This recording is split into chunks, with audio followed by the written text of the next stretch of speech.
Hey guys, Augustino here. I've been in the real estate game for a while now. I got my start in real estate by buying one single family home. And since then, I've bought large apartment communities, doing ground up and redevelopment, as well as buying net lease properties as well. So I would say that development is challenging, but also very rewarding. There is really nothing like seeing something come together that you had once in your mind's eye and then now you're making it real. So let's talk about the process of going from raw land to a building like this one you see here over my shoulder. Real estate development is a complex and time consuming process. If the development process isn't executed properly, it's very easy to make mistakes. And those mistakes will result in lost time and a lot of money, right? So you want to make sure you're able to do this development process as efficiently as possible. I'll break down the process into 5 steps that I use when I'm developing a property. You'll have a better understanding of some development processes as a whole and what goes into it once I go through all this. So, step one, site selection. A successful real estate development begins with the right site. The site serves as a literal foundation for the entire task at hand. So, before you even get started, you need to define what the goal is, meaning, what are you building?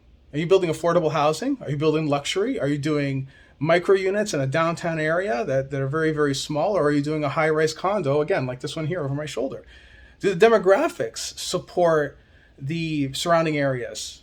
Do they support the goal? Like, does all that support what you're trying to build? These are all absolutely key. This is just some of the things, not even all of them. But if you select a property, you have to make sure that it does serve the need of the area itself. So, because if you select the wrong one, the project is doomed. If you try to build luxury in an area that's not really luxurious, you're gonna have a hard time with that. But really, this consists of doing your due diligence and assessing the feasibility of the project itself. If you don't execute this step properly, it'll lead to budget and time overruns as well. You're going to try to correct the problem that you realize down the road. You really want to select and outline your goal quickly up front, right? So as a developer, it falls on you, falls on me to determine all these things up front on day one. So when you're looking at a site, you want to examine the zoning, whether you're going to have the neighborhood support or not. If there are going to be any potential environmental issues, if it were say near a gas station or a laundromat or something like that, could be a problem. Access to power and water, among many other things. You want to look at the size of the parcel to see if the land will support the building you want to build. For instance, again, this high-rise example, for instance, the land is actually quite small. I'm here in Sarasota. The land itself is small, but they're going vertical. So they have to make sure they have enough parking, for instance, right? There could have been a height restriction, but I think down here by the water there isn't. But you get my drift, right? Certain areas you're not able to put a high-rise in because the city doesn't allow it. These are things you have to know and understand at the onset. Step two, pre-development. So now you have a land in mind. Maybe you can even get it locked up under an LOI or something. Now you can begin the work of pre-development. Now this step focuses on the details and the planning of the project itself, such as architectural design, the planning work of like how the plan is going to outline. Assembling the right development team is also key to set up your project for success. Getting the team together is absolutely critical, very, very crucial. You'll want to talk to a very good architecture firm to help you with this step. So picking the right architecture firm to set up your vision and make it real is going to be important. Every architect has a specialty. Some like doing modern small spaces. Others like doing high rises. Again, depends on what your goal is, right? So you can't pick someone who loves doing modern assets and has only done 30 units and get them to build you a high rise like that. The outcome's not going to be very good. But the firm that they can come up with a very preliminary development budget. You're going to want to talk to several local lenders for development financing, and even get a term sheet if possible from them. The term sheet is like an LOI around the financing.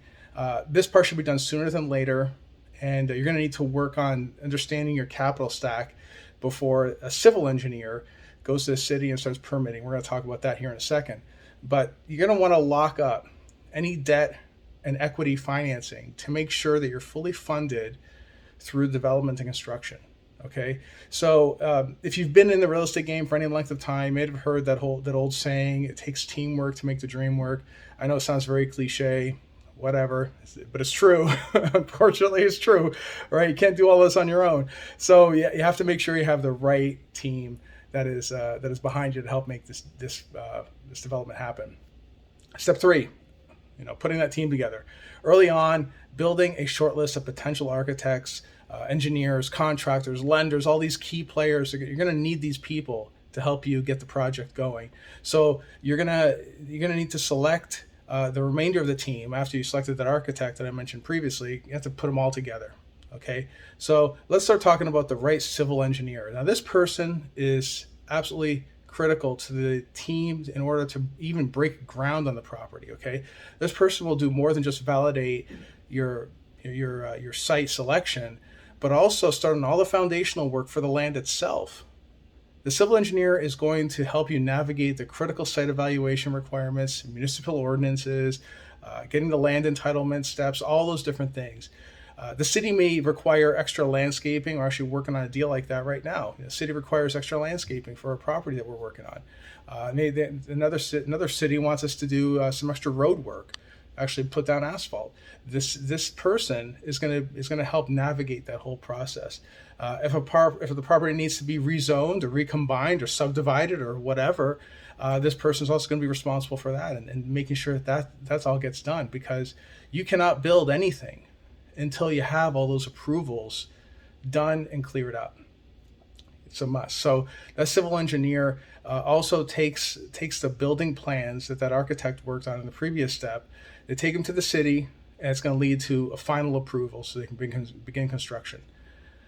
Another important aspect is, of course, selecting the right contractor. So the reputation is important, not only in regard of the quality of the work, but also to make sure they get the job done. That is absolutely important. I prefer to work with one company that does both architecture design and build, so you minimize the mistakes and any extra time on the projects. When selecting the contractor, consider the workmanship, consider their track record. Again, all super, super important. There's so many of those companies out there that maybe they have a record of not performing, right? They just walk away from the project halfway through. Can't have that, right? You don't really want to work with folks like that. So there are many more other groups involved if it's part of your team, like the attorneys, the CPAs, the title company. All these different people are involved. They're all part of your team, and they're all necessary to make this whole project comes together. But the ones I mentioned before, the architect, construction, the civil engineer, those are the folks you're going to be working with on a very regular basis. So I prefer to work with teams that all know each other and have gotten other projects over the line.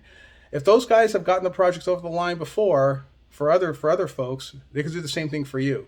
This gives you a higher degree of success for your project. And of course, the lenders, the people who are putting up most of the money for the deal, they're going to like that. They're going to want to see that. Okay? They want to see that there's a high chance of success. Once you have navigated all the necessary land entitlements, the permits, the team members, you get them all on board, now the fun part begins. Okay, and that's step 4, development and construction. Now, this is again where the actual work begins, right? All the testing for the soil and the environmental work have been completed. It's all performed. It's all done. You're ready to move dirt around. Okay, this is where earthwork, grading, and preparation for a site for construction really starts taking place. Maybe they're trenching out for utilities like water and electricity. They're installing maybe a building pad, or depending on what you're building, maybe they're even building the shaft for the elevator, step by step by step, pouring the concrete, putting in the steel to make sure that the elevator shaft is built out. But as I said, it really depends on what you are building.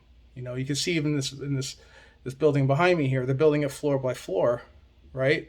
They're building the overall frame of the building, so to speak, right? They're pouring the concrete and building the frame. And then what they're going to do is they're going to put up the panels, right? Maybe it's going to probably be wood or something like that on the outside, I would imagine. I'm not really sure what they're doing to construct that.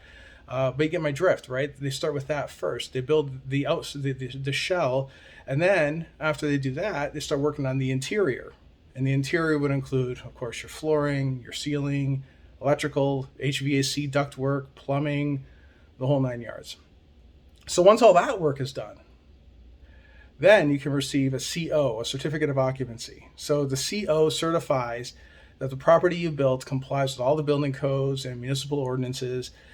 The inspections, though, there are inspections that take place throughout the whole build process. There's inspectors that come out and they'll check on a fairly regular basis. So this is not the first time the city actually sees the property, which is great.